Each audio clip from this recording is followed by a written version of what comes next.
Albici Michele che prende un giro al termine, Carlo Albici, seconda piazza.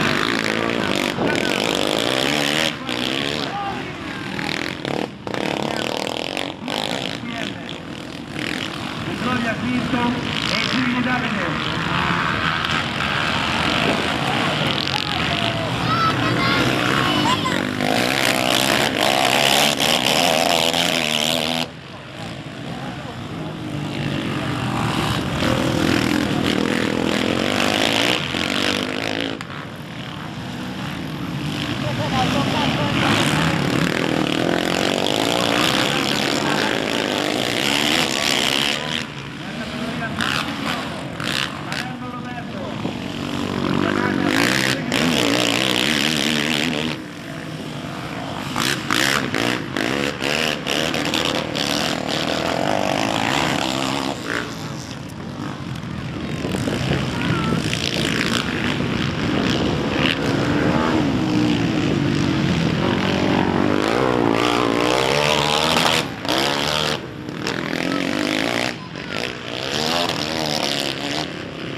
Albici Michele, sembra logico guarda, Suzuki, vincitore della seconda manche, secondo posto per Caron Luigi, vince il palco, gol vincitore di questa manifestazione e dovrebbe essere anche vincitore dell'assoluta di giornata, Caron Luigi.